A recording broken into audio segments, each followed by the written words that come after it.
چې واحد پښتو نیوز یو داسې چینل دی چې کوم موږ دلته ناست ملګري یو موږ ټولو ته پته شته، خو چونکې دا ویډیو به مطلب نور ملګري به ګوري کوم چې کتونکي دي، نو د هغې دپاره زه دا وینا کوم چې چینل یې ډېرې وي، خو دا یو چینل یو مخصوص کار دی، د چا شوبز سره کار دی، د چا مطلب دا دی چې څه د دنیا لانجې کونجي د چا هغې سره کاري، په یو لینک باندې خلک رواني.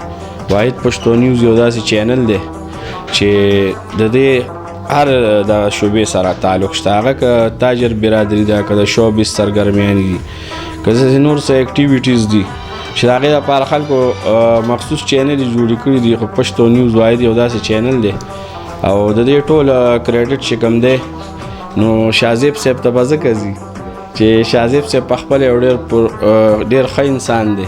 نازه خان دی، زه د ډېره سوخته خاندم.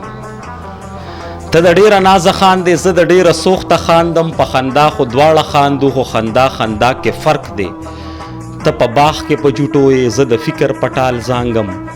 هسې دواړه په جوټو یو، خو جوټو کې فرق دی. ته ارمان زما د مرګ کې، زه ارمان ستا د دیدن کوم. زړونه دواړه ارماني دي، خو ارمان کې فرق دی. زه د دې نه پس ډېر محترم کچکول صاحب ته خواست کوم چې دې موقع مناسبت سره د خپلو خیالات اظهار وکړي. دلته چې څونه ملګري راغلي دي ټوله، بالخصوص ملک شازیب صاحب او جاوید صاحب ته زه مبارکباد پیش کوم د دې پښتو نیوز چینل حوالې سره.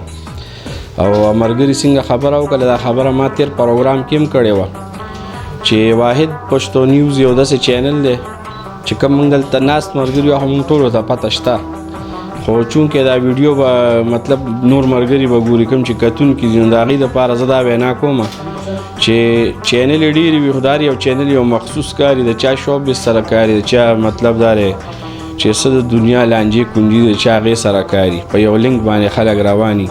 واحد پښتو نیوز یو داسې چینل دی چې د دې هر د شوبې سره تعلق شته، هغه که تاجر برادري ده، که د شوبز سرګرمیانې دي، که ځینې نور څه اکټیویټیز دي چې د هغې دپاره خلکو مخصوص چینل یې جوړې کړي دي. خو پښتو نیوز واحد یو داسې چینل دی او د دې ټول کریډټ چې کوم دی نو شازیب صاحب ته به ځکه ځي چې شازیب صاحب پخپله یو ډېر ښه انسان دی، ډېر مخلصه دی.